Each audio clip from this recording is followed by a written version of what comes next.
Hello, everyone, and welcome to Emotional Grit, the podcast where you can learn about the power of perspective and the science that fuels us.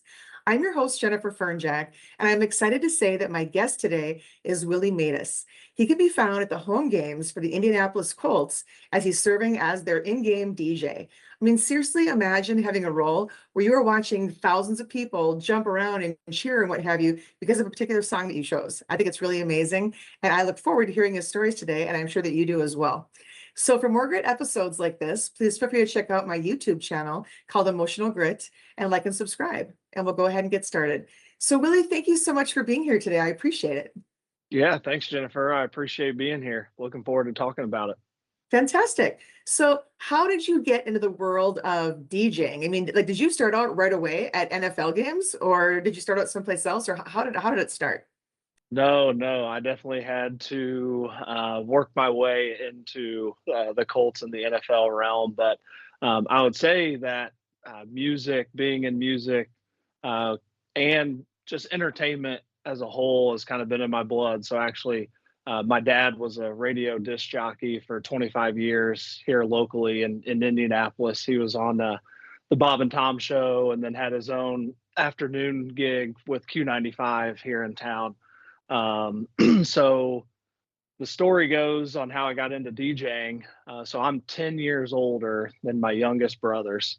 And right after college, was living at home, scraping up every penny, getting, any odds and ends jobs I could get. And it's the seventh grade parents' job to put on the eighth grade dance. And while I'm at home, my mom says, "Hey, your dad has speaker equipment. Do you want to DJ this eighth grade dance?" And so that was the square one. Then a buddy caught wind that I DJ'd a dance. He was getting married and he goes, "Hey, do you want to DJ my wedding?" Without really knowing how to DJ a wedding or anything like that, I said, "Sure, let's go. Giddy up." Which he obviously trusted you because your wedding is like everything. And you don't Yes. want to have that day spoiled by anything. So that's a big Yes. deal. To almost put it into NFL terms, a DJ at a wedding is almost like an offensive lineman. If they're doing their job well, nobody talks about them, right? But as soon as they let something up, that's when everybody knows. They at a Oh, wedding, that's they talk interesting. about two things, right? They talk about the food and the music. So I don't take that lightly when it I comes to could see weddings. that.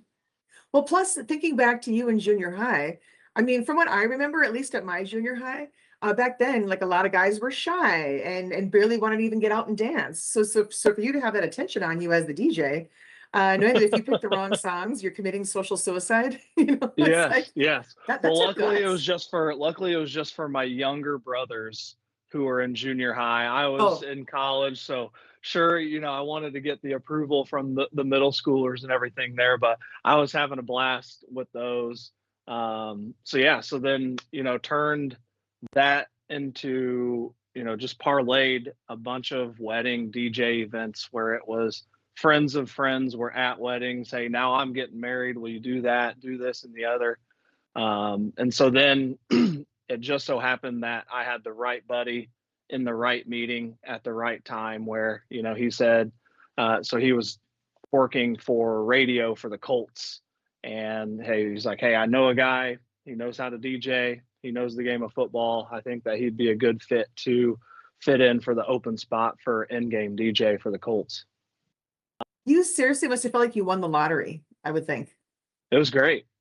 Yeah. Yeah. That's a big deal. Well, and Hmm. and even circling back to weddings, music is so subjective. That like one person's good music is somebody else's noise. Hmm. So even going back to weddings, and do you still do weddings or no? I've slowed down on a lot of weddings. I don't do Okay. them very often now that I have twins myself. They're 3.5 years old. So you're a little busy. So yeah, we got a few things that cater to our weekends, but I'll do about one or two a year now. Okay. But to do that and know that you're going to have a huge age range there of people, anything Hmm. from those well, even like little kids. I mean, I think back to my aunt's wedding. My brother has like a 3-year-old, like just bent at the knees, and was just Mm-hmm. dancing to it, Mm-hmm. whatever was there. But you go all the way up then to adults. And I would imagine that as a DJ, when you see the dance floor all of a sudden empty out, it's like, wait a minute, I gotta switch gears here. So how do you know ahead of time? Like, do you have to ask the bride and groom about the demographics of who's going to be there? Sure. So it is, talking with other wedding DJs, and early on, I would DJ with my cousin. We still tell stories from some of the first few weddings we did, and we would always describe it as kind of this journey that you're taking everybody through when you open up that dance floor and get into the dance time of any type of wedding. So I speak with the couple beforehand just to get it's mainly on that front. We're talking about specifics like the special dance songs and procession in and introduction. We don't ask a lot about demographics and dance music. Really, kind of what we will do and what I will do during the dance portion is we're throwing things out there that kind of go across generations, right? So think of your Justin Timberlake "Can't Stop the Feeling" from Trolls. Think of old time rock and roll.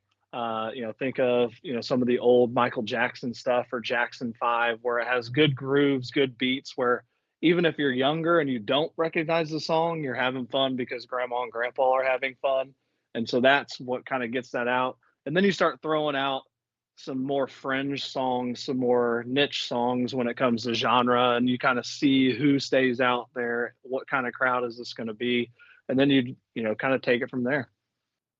So I'm thinking back to like stereotypical wedding songs from when I was growing up. Like, and this might just be a Minnesota thing because that's where I live, but like, do you ever play like the Macarena? And so people go for that or the chicken So it's dance funny. over. It's funny you asked that.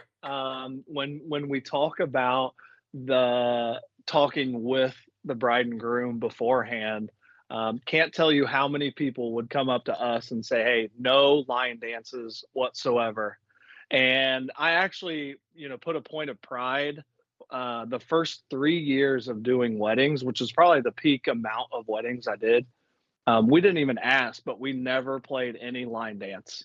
So it was kind of a point of pride where it's like, hey, I didn't need to use that shtick to get people on the dance floor. But hey, if I'm at wit's end of trying to get people out on the dance floor, yeah, you can throw out the wobble, or you can throw out the electric slide and get grandma and grandpa back out there, or Right. or mom and dad, whoever it is. Some people enjoy those line dances. I'm envisioning even the equipment that you use evolving. Like, did you start out with like CDs or something, and then evolve into MP3s or what? So luckily enough, heading into college, everything was going digital. That was, I think the iPhone was invented my sophomore year of college. So we Okay. were well into the era of MP3s, Napster, all of that fun stuff. But by way of my dad being on the radio, he had a whole catalog of CDs and discs just from all of his years. And Oh, so that's I will never forget spending the entire summer going into my freshman year of college, where I would take every CD, load it into my computer, and turn it into an MP3. So then I just stockpiled a whole library of songs. LimeWire in college was the go to. And, I would spend hours on end just downloading. Like, I would get on a kick of any artist that I loved and just download almost all their catalog.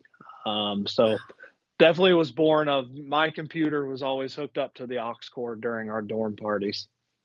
wow. Well, and it's also interesting how subjective dancing can be. Not just Sure. not just as far as style or what have you, but also I got married in the early 2000s, and I'm now divorced, but we got married on the campus of a Christian college where Hmm. you weren't even allowed to dance. So the money that we would have spent on a DJ, we instead Hmm. spent on a jazz orchestra and they were all Okay. wearing tuxes and stuff, and they played while people were eating. But we had to sign a contract showing that if anybody danced, we would get fined. So, Wow. and that was in the 2000s, like it was like 2003, not That's in the like 1800s or Footloose. whatever. Yeah, exactly. It was like Footloose. Yeah, I'm like, where's Kevin Bacon when I need him? Come on, yeah. Exactly. But yeah, it was kind of funny. So yeah, we sat there and ate, and it was very elegant. And you heard like Frank Sinatra kind of music, and any of these Hmm. crooning people singing, and they had their trumpets and stuff going like this and whatever. But Hmm. I'm like, don't tap your feet. I'm gonna get fined. so so it's Define just dancing for us. yeah, yeah, yeah. We're like, don't tap your fingers on the table. We're gonna get fined. Or yeah, we were teasing. But Right, and right. then even as far as music goes, when I was in college, now this was the 1990s, so I'm dating myself here, but I'm from northern Oh, that was the Minnesota. height of music. Love 90s music. Thank you. So I'm from northern Minnesota, like up by Lake Superior. Okay. And back then, hip hop wasn't even played on the radio yet. So if I wanted to hear it, it had to be like some bootleg tape that somebody had where they taped something, and to listen to it, this new music. And back then there was no Google, there was no Yahoo, like none of us had Hmm. access to the internet yet. So it was interesting because the lyrics that I would hear in the songs, I thought were like the script to a play. Like I didn't think they were real. So imagine my surprise when I learned they were actually talking about real things, So later, because you couldn't Google it yet, you just didn't know what you didn't know. Sure. But to hear this music and to hear these beats with hip hop and learn about things that I didn't get exposure to in my, sheltered life in northern Minnesota, it was a whole new genre and a whole new world. And then, of course, grunge music came into play as well. Grunge was Hmm. popular when I was in college, totally new thing.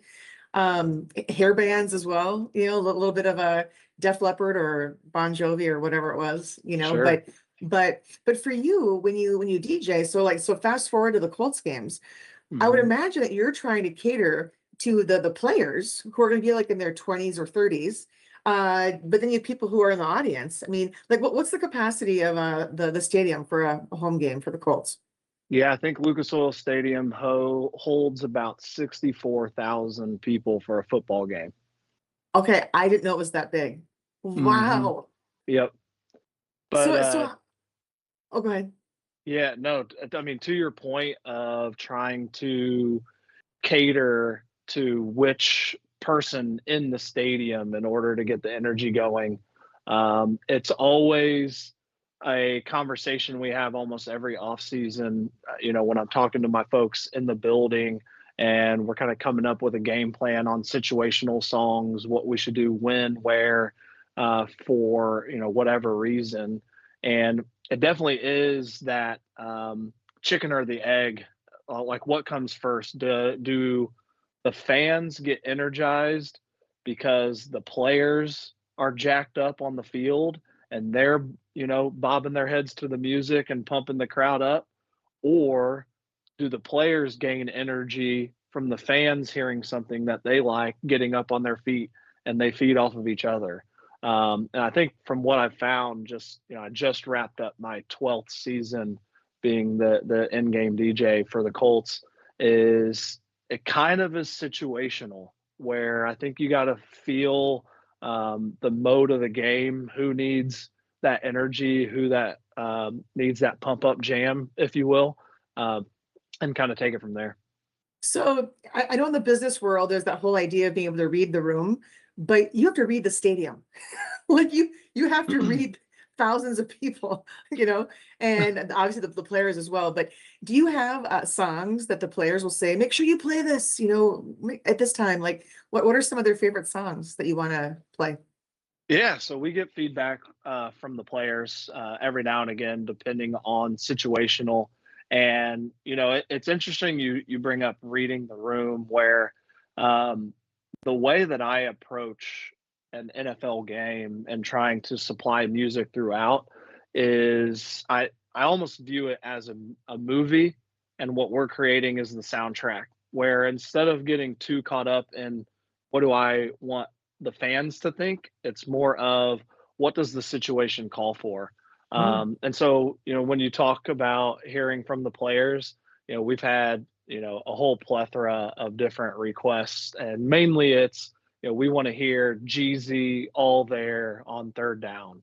Or we'll also hear from football operations who says, hey, Hell's Bells gets the fans in, and we want the fans up and on top of the other team. So bring in some more Hell's Bells, right? Little Well, AC/DC. That's exactly right. So you can see right there just the two different styles and genres that can get mixed and put into an NFL game and can get energy from everybody just because of what it means and stands for. Oh, yeah. Well, and speaking of energy, as most of my listeners know for this podcast, I had surgery for a brain tumor back in 2016. So it's almost 10 years now. Mm, And the thing about it is that I knew that in tandem with the surgery, I had to have radiation treatments afterwards, not because the tumor was cancerous, but because it was too dangerous to take out the whole thing. So the mass mhm, that was left got the radiation treatments. And with those radiation treatments, I thought, man, I'm going to be on the table with this mask on my face. And the mask mhm, was bolted down around my face, so I couldn't move at all. And then I had like like a Velcro strap on my arms. It's almost like I was laying on a weight bench, and they didn't want my arms to flail off the sides of the table, so that strap was to keep them in place. So I couldn't move. And I wow. thought, okay, I could do that 5 days a week for 6 weeks. That's going to get kind of old. I thought, I can't not do it. So I have to figure out the how. And I knew that music could help. And the music that they had offered me initially in the radiation room was stuff that didn't really resonate with me. It was stuff from like the Flashdance soundtrack. Well, I was pretty little when that came out, and I'm sure you have no clue what Mhm. movie that even is, but it was a long time ago. I've heard And it. so I've never seen it. yeah, right. You're like, yeah, Flashdance, great story, great. Yes. Yeah, yeah. But but it didn't resonate with me. And so I instead I saw that they had a docking station in the radiation room with speakers. And so being the extrovert that I am, I had asked if I could bring my smartphone. And on my smartphone, I put my own song list on there, put it in there, and it played to the speakers.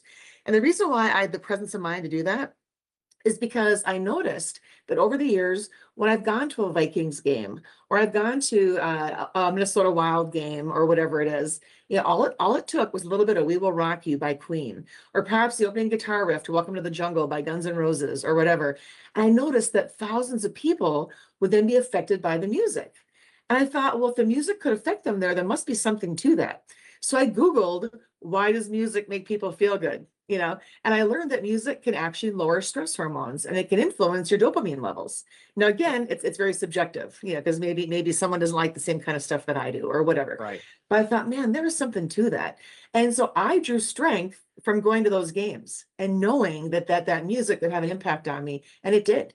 And there were That's times when amazing. I had the radiation. I know one time in particular, there was a song. It was by oh gosh, Rob Bass and DJ Easy Rock. So a little bit of "I Want to Rock Right Now." I'm Rob Oh Bass and yeah. I can't get down. Yeah, yeah. And the song is playing as the radiation is coming into my head. And the radiation didn't just hit the remaining tumor. I mean, it hit whatever was in its way. But rather than think about that, I got lost in the song. And at Mm. one point, the song is almost done, but not quite. The radiation machine turned off because the session was done. I'm not even kidding. For a split second, I was irritated because I wanted to finish my song. I was so I wrapped love up in that. it. I was so wrapped up in it. And not it was so the science worked. And so now circling back to a stadium at a sporting event, I can see why, if you can influence people in the crowd, I mean, thousands of people, because you said it's what, 64,000 is the capacity of Hmm. the stadium for the Colts? Yes. Okay. If you can have that kind of effect, even on just half the people, I can see why there's that whole idea of the home field advantage. How that's going to then motivate players. It's an amazing thing. So, do you also do like the music when they actually first come out to the field, or is it like a pregame DJ that does that? Yeah, no, so when the team is running out of the tunnel, that's me. I'll be playing that. So we do have a pregame DJ, like a scratch more club mix type DJ for when the gates open and while the players are warming up. So something that gives you a little bit more of a party feel, a little bit more flow, and that's DJ No. He does a fantastic job. I love and I'll actually sit there and take notes while he's playing certain songs. And I'm like, I need to bring that in during games because you can see people react. But yeah, when that team runs out the tunnel, that's me. And then I handle everything during the game. Wow. So when they come out of the tunnel, what do you play? So it is a version of Strings by Avicii is the name of the song that Okay. runs out. So there's no words. It's all feel and a lot of strings and a lot of buildup. Oh, And that way too, we can focus a little bit more on the PA announcer when he's bringing in the players as well. I think it's also interesting how music can be international. It doesn't Hmm. matter if you're from a different country or a different continent or whatever. You could still have certain songs resonate with the crowd. Now, I think a friend of mine went to the World Cup. He's like a diehard soccer fan, and Hmm. he talked about how I think it was Shakira who had performed, and how there were Okay. just again thousands of people from around the world all in unison celebrating and putting differences aside. It didn't Yeah. matter who you were, where you're from. It was being united through music. Well, it's funny you bring that up too, because you know, what we did, I think it was about 3 seasons ago, we changed our touchdown song, which is kind of a leap of faith as well, because, you talk about music, and this is a whole nother topic we could get into, but music has its traditions. There are a lot of Yeah. people that connect with it. And if you change that, then it's like, whoa, what are we doing? But to back to the international topic, the song that we changed it to is a song called Maria, I Like It Loud by Scooter, who is a DJ from Germany. And so you bring in a German song, you bring in a change to the heartland of our country, and it catches on. Luckily, we scored a lot of touchdowns quickly in that first season when changing. So then you start looking out, and the crowd started doing a new dance where they're, pumping their hands up and down, up and down. What's funny was, about a half hour before hopping on this podcast with you, I had my boys, asking Alexa to turn on Maria, I Like It Loud, because they wanted to have a dance party real quick. But you take this German DJ who created a fun pump up jam, and you're bringing it here to Indiana, Lucas Oil Stadium for the Indianapolis Colts, and you see all Right. these people jumping around, having a great time. And then, just this past season, the Indianapolis Colts played in Germany. And so they had Scooter, the DJ, at the game and leading the crowd during that Wow. after a touchdown, which was pretty incredible to see. I just got goosebumps. It was That's really cool. that's a magical moment. That Hmm. that is really cool. Wow. Hmm. Well, and when you mentioned jumping around, of course, my mind went to that song, Jump Around. And I'm trying to think of Yep. what's the name of the band again? Jump around. Oh my gosh. House of Pain. Jump up and get, yes. Yep. House of So Pain. So that song first became popular when I was in college. And I could think about my roommates and people at parties like jumping on furniture when they shouldn't have been, because that song just brings it out of you, you know? Yeah. So Or for now, somebody, me too, I think of growing up watching Mrs. Doubtfire, right? And yes, you saw yes, Robin Williams having a party with his kids, and Jump Around was on there. But that yes. is it's one of my favorite songs to throw on during a game, because it's one of those where you hear the first two beat drops, and then everybody's looking around like, all right, you going to jump? Because I'm going to jump. And we're all going to jump. And then everybody starts jumping, right? That is, and I'm trying to think, is it games that Madison has? I'm trying to think of what university it is, but Yes, that's exactly right. I think that University of that's their walkout Wisconsin. song, isn't it? No, so they have a tradition at the end of the third quarter, Okay. then they play Jump Around. So you'll actually see, and so I'm an Indiana University fan, so this is where I get to throw some mud at Purdue for a little bit. But I was actually at a Wisconsin home football game with some family, and they were playing against Purdue. Well, and to bring it back to the Colts, Jonathan Taylor was the running back. I think he ran for like 900 yards and like 4 touchdowns. But that music, that song has such a tradition for those students that even though their team was winning, 100-0, fans stuck around until the end of the third quarter so that they could hear this song, have their fun, and then that's when they exited the game. So it is. That It's is it's in awesome. Madison. Hmm. That is awesome. Yep. Well, and I know that on one of my most recent podcast episode, we talked about silent discos. Have you ever heard of a silent disco? I have. Yeah. So they're in like warehouses and on beaches and Right. at corporate events because you wear, earbuds or Yep. whatever and can dance. And there are no noise restrictions because no one else can hear what you're listening to. So it's pretty amazing. Exactly. Hmm. But one of the things that we talked about is how Metallica had a silent disco concert up in Antarctica. Now, wait a That's minute. I awesome. just said up in Antarctica. Is Antarctica above or below us? I'm trying to remember. Wherever, I wherever I Antarctica think is. it's south. I think that's the South Pole. We'll go with south, wherever it is. Sure. Yeah. But they played a concert there a number of years ago, and the people who were facilitating it didn't want them to be disruptive to the environment, so it was done as a silent concert. That's But great. when you talk about Metallica and talk about those Virginia Tech games and the fact that Hmm. when they were there in person doing Enter Sandman, and the fact that all those people jumping around actually affected the Richter scale, that's Hmm. amazing. What a Yep. testament to music and just uniting people. Yep. Well, I Amazing. think I mean, it goes back to the very origin of music, right? Where it's very communal and it Yeah. brings people together.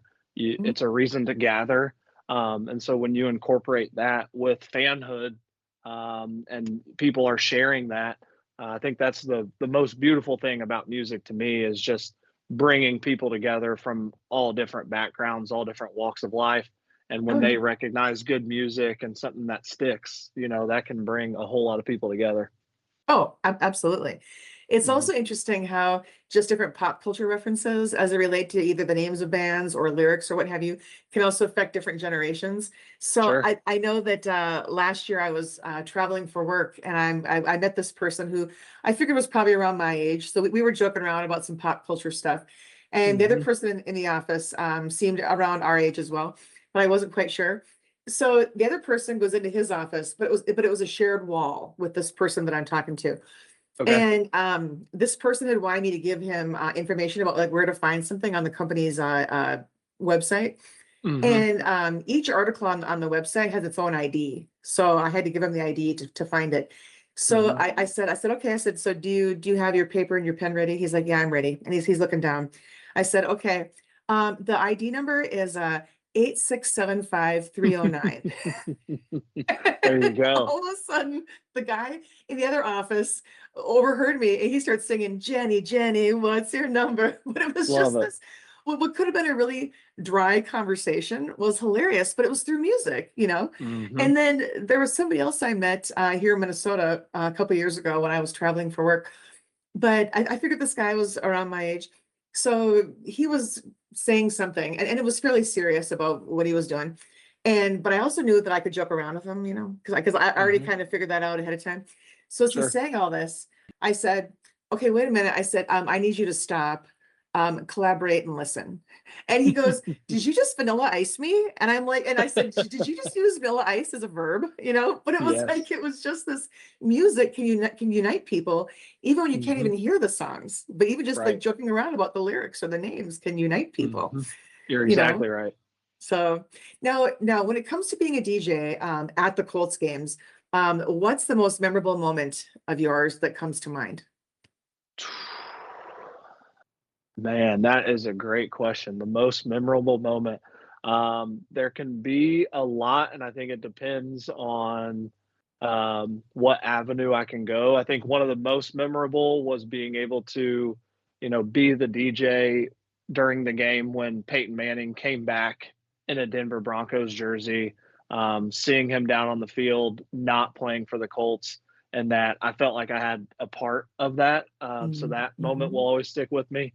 When it comes to a moment in time, um, probably it just and I can't I'm not good at remembering the exact details, the exact situation. I'm kind of just focused on the task at hand, but I'll never forget our defense being backed up against the goal line, and it's one of those things where it is a key portion in the game, and I want to make sure that the fans are locked in, and I also want to make sure that it is loud as it can be in that stadium to make it as hard as it can be on the opposing team.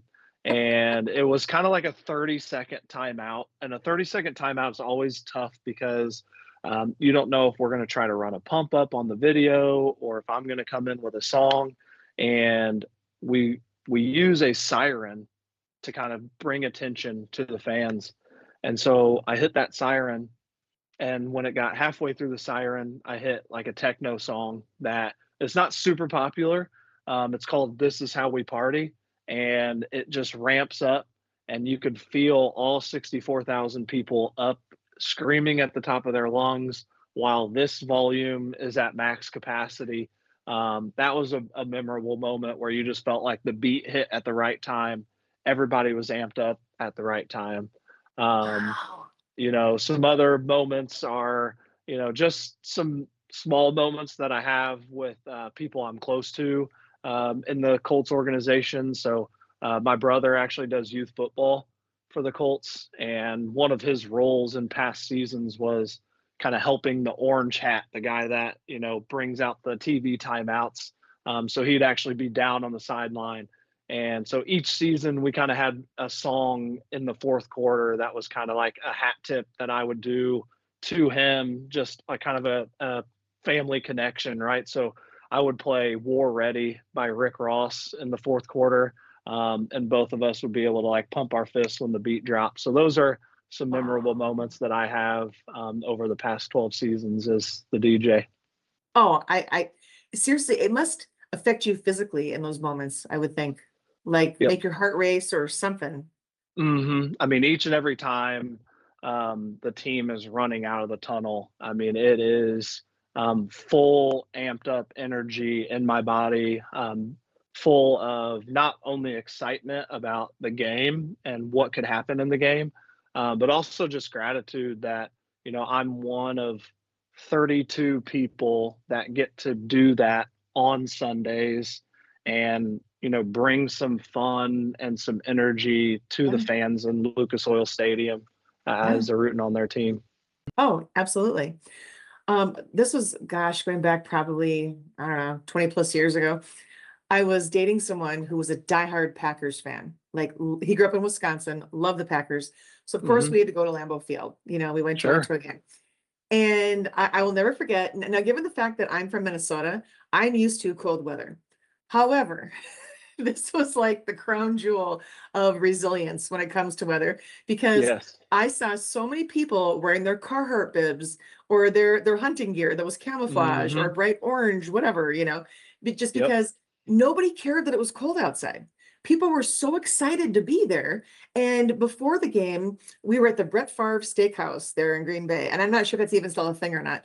But I remember in the parking lot, there was a band that was playing in this tent with this beer garden. And it was so cold outside, you could see the breath of the guy who was singing, and the Love it. keyboardist was wearing cutoff gloves. But nobody cared because it was just like I mean, I don't think I heard anybody talk about how it's cold because again, that was like so what. But it was people are so dedicated and it was just amazing. And I would hear stories then, and I'm not sure if this is still a thing or not, but people would voluntarily go shovel at Lambeau Field and they didn't Oh get yeah. paid. Like I you think were they just still happy to be a do. part of it. Hmm. No one expected a paycheck. Right. And Right. people who own a part of the Packers want to have it passed down to their family. So it's Hmm. so I actually saw one of those certificates one time, and I was like, no way. It was like seeing a unicorn out in the wild. I was like, Yes. whoa. That's fun. Yeah, and it also kind of is a good example of the power of novelty. So in this book that I wrote that inspired the podcast here, I wrote about things in everyday life and how they can affect you physically, like music, obviously affecting Hmm. your stress hormones and stuff. Right. But the whole idea of novelty. So it was interesting at Lambeau Field how I would see these big burly chested guys, like burl chest. What's the word I want? Like Barrel. barrel, yeah, barrel Hmm. chested guys, not with their beards or whatever, but wearing a cheese hat. Because you would Yes. think they're all tough, like lots of tattoos and whatever, but they've got their cheese hat on, because it's novelty. And it's also interesting though with music how novelty can resonate with people, but then it can also plateau. So I think about when I first heard that song from Phil Collins, "In the Air Tonight." Yep. Very subtle, kind of a moody sort of a song. And all of a sudden those drums kick in. It's like, what? And it's just people love it because you don't expect it. And fast forward years later, it was in one of the Hangover movies where Mike Tyson played the air drums, Yep. to that movie Hmm. or to that song. But again, because novelty can wear off after a while, that novelty can plateau. And it's also why here in Minnesota, sometimes tourists will visit and say, "Oh, you have the Mall of America here. When's the last time you went to the Mall of America?" And the locals, are, including myself, will be like, 20 years ago, But Yeah. but if you're not from here, the novelty of it is amazing. Right. Or I know my dad and I were in London probably 20 or so years ago visiting family. And we had said to his cousin, "Oh, we really want to go visit Big Ben." And he was like, "It's a clock. Who cares?" because he Right. lives there and he's used to it. But to us, it was a novelty. And I just think about that as it relates, like when you describe the Colts games, I think about being a little kid, going to a game with your mom or dad or both or whatever, and being there and taking in the crowd and taking in the hum of the game coupled with the music and all that. That's going to resonate with you for life, And for you to be a 100%. DJ and play a role in that and pick those songs and watch thousands of people get up and do their thing has to be pretty rewarding, I would think. You're exactly right. And I think this season kind of gave um, a little bit of that feel for sure, where we were super excited about how well the team was playing in the first half of the season. And then the rough patch that we had to finish the season. And you can see the excitement, the fans in that first half. But then to your point, as the season was tailing off, that's when you see a lot of season ticket members, and for good reason, being frustrated, being mad at the performance of the team. But what that does for us as a production crew is, despite what the team's performance is on the field, we want the in-game experience for each and every fan to be the highest it can be. The Mhm. NFL, the league goes around to each stadium and they will actually give grades to those production teams for that. And the Indianapolis Colts have been in the top 10, top five, I want to say, over the past decade. And so Wow. to your point, and kind of the point that I'm trying to make is, when you have some of those games where not as many season ticket members are there and tickets are cheaper for a reason, right? You get a lot of fans that are there for their very first game or the only game that they can afford to go to once a season, right? And so putting your best foot forward out there to make it the best experience possible for everybody in the stadium. It's very rewarding. Something that I Oh, yeah. definitely do not take it for granted.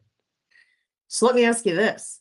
Sure, Um, bring I it would on. imagine, even though I've never met your dad, but given the fact that he was a DJ and now you're following in his footsteps, again with thousands of people in a stadium, he's got to be pretty proud of you.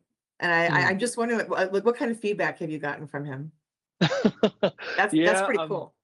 luckily, more of his MO was as an entertainer, a comedian that Oh, brought music in. mm, So when it comes to picking the right songs and doing all of that, yes, 100%. He's very proud of me, but he's also a great dad in the sense of he doesn't micromanage. He definitely is more of that supporter. Keep doing your thing. He'll give nice. us he'll give me and my brothers little jabs every now and again. That's how we communicate, as the men in our family do. We like to kick each other in the shin whenever we can. Yeah, yeah. But yeah, I think it's definitely a sense of pride in terms of his connection to the Colts as well, because throughout his time as a radio DJ, he actually was able to be the host of the pregame shows for the Colts games. So then seeing his sons come into the fold and be a part of the game and the experience, I think definitely gives him a sense of pride. Oh, yeah. I could see that. Hmm. Yeah, So I do want to read an excerpt from my book, because I have a great. chapter in here where I had written about the neuroscience of sports, like Hmm. things like why do people yell at the TV? Like they can't hear you, you know. Hey, trust me, if you're not sitting in the right seat, then that could be your fault if there's an interception that's thrown. Oh, excuse me. Yes, yes, yes. So yeah, but there's actual science behind it. So I want to Hmm. just read an expert on that here. So let's see here. Emotional grit is incredibly evident in sports. From the discipline it takes to quote unquote play through the pain to the psychology of playing heavily favored opponents, athletes live and breathe Nietzsche's famous quote, "That which does not kill us makes us stronger." The neuroscience of games can be felt by players and fans alike. While playing certain sports can cause an adrenaline rush, cheering for them can create a sense of belonging that helps fans escape the responsibilities of everyday life. That's why people will yell at the TV or make comments like, "We're down by 5," when your team had the lead, or just has or has just won the game.